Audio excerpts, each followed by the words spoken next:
జూబ్లీహిల్స్‌లో by elections జరుగుతున్నాయి కదా, ఎవరు గెలుస్తారనుకుంటున్నారన్న? అందరికీ తెలుసు లంకా దీపక్ రెడ్డి అత్యధిక మెజారిటీతో గెలవబోతున్నాడు. ఈరోజు కాంగ్రెస్ ఒక క్యాండిడేటే కానీ అందరు కూడా ఎంఐఎం పెట్టిన క్యాండిడేట్ అది. ప్రజల్లో ప్రతి ఒక్కరికి కూడా తెలిసిన సత్యం అది. రెండోది ఏంటంటే బీఆర్ఎస్ గవర్నమెంట్ ఈరోజు మునిగిపోయే పడవ ఏదో ఆ ఓటేస్తే మునిగిపోయినట్టే అది. కావున కంపల్సరీ ఈరోజు మోడీ గారి నాయకత్వంలో, కిషన్ రెడ్డి గారి నాయకత్వంలో లంకా దీపక్ రెడ్డికి ఓటేయాలని చెప్పేసి ప్రజలే ఎదురు చూస్తారు. ఇంటింటికి పోతుంటే ఎంత బ్రహ్మరథం పడుతుంది ప్రజలు.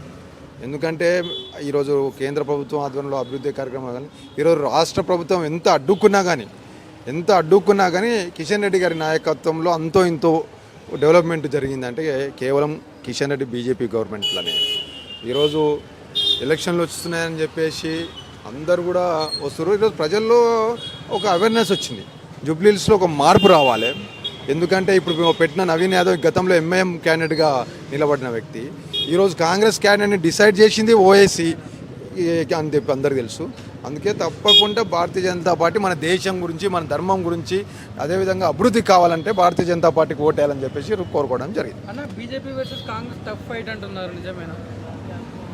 బీజేపీ గెలుస్తున్నారని నేను 100% గెలుస్తున్నాను. రెండో స్థానం గురించి బీఆర్ఎస్ కాంగ్రెస్ ఫైట్ చేస్తున్నాయి. మొదటి స్థానం ఆర్ఎస్ ఆల్రెడీ డిక్లేర్ చేసింది ప్రజలు. ఈరోజు తిరుగుతుంటే బ్రహ్మాండమైన ఎట్లా అంటే వేవ్ ఉన్నది భారతీయ జనతా పార్టీ.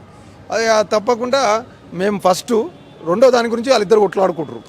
అన్న, బీసీ ఓట్లు ముస్లిం ఓట్లు వన్ సైడ్గా కాంగ్రెస్ పార్టీకి అని టాక్ నడుస్తుంది. అదే తప్ప. ఈరోజు బీసీలను మోసం చేసింది రేవంత్ రెడ్డి గారు. సరైన పద్ధతిలో నువ్వు పోలే. ఈరోజు కోర్టు అంటే లీగల్గా నువ్వు ఏ విధంగా పోవాలో బీసీ రిజర్వేషన్ ఉంది, ఆ పద్ధతిలో పోలే. కేవలం ఎలక్షన్స్ ఉన్నాయని చెప్పేసి, స్థానిక ఎలక్షన్స్ ఉన్నాయని చెప్పేసి ఈరోజు మోసం చేసినావు బీసీ వాళ్ళని. ఈరోజు ఆత్మగౌరవం దెబ్బతీసినావు బీసీ వాళ్ళది. అదొక. ఈ మైనారిటీ అంట ఎంఐఎం క్యాండిడేట్ని పెట్టినావు. మైనారిటీల క్యాండిడేట్లు, మైనారిటీ వాళ్ళ సంగతి తెలుసు. ఏదైనా కానీ జూబ్లీహిల్స్ ప్రజలు మార్పు కోరుకుంటారు.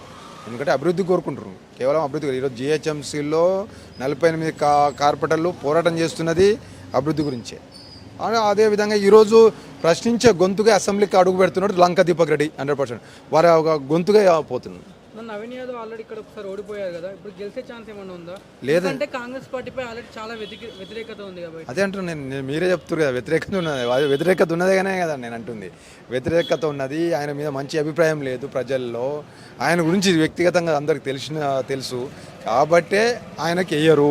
ఎంఐఎం క్యాండిడేటు ఓవైసీ ఎంఐఎం అయినా ఓవైసీ సదస్సు ఆయన పెట్టడం జరిగింది. ఈరోజు ఇది బీఆర్ఎస్కి వేస్తే ఓటు మురిగిపోయింది. అది గెలిచినా ఏం చేసేది లేదు, మురిగిపోయింది. అది కేవలం లంకా దీపక్ రెడ్డి గెలిస్తే ఏంటంటే మోడీ ద్వారా సెంట్రల్ నిధులే కానీ కిషన్ రెడ్డి గారికి ఒక నాయకత్వంలో ఫండ్స్ తీసుకొచ్చి అభివృద్ధి చేసే అవకాశం ఉంటుంది. కాబట్టి జూబ్లీహిల్స్ ప్రజల గురించి కొట్లాడే అధికారం ఉంటుంది. కాబట్టి ఆయనకు అవకాశం ఇవ్వాలని చెప్పేసి ప్రతి ఒక్కరు కూడా మనసులో మాట చెప్తారు. మేము పోతుంటే దాంట్లో సమస్య లేదు. కేంద్రంలో ఆల్రెడీ బీజేపీ హవా చాలా ఉంది, ఇప్పుడు హైదరాబాద్లో కూడా ఉందంటారా? 100% ఉంటుంది. అది హైదరాబాద్లో ఉన్నది, తెలంగాణలో కూడా ఉన్నది. హైదరాబాద్ తెలంగాణలో జెండా ఎగరేస్తున్నాం రాజపేట నుంచి. ఈరోజు తెలంగాణ జెండా వేస్తానికి జూబ్లీహిల్సే నాంది వాళ్ళు. కాషాయ జెండా దీపక్, బీజేపీ జెండా దీపక్ అని గెలుస్తుంది. రైట్.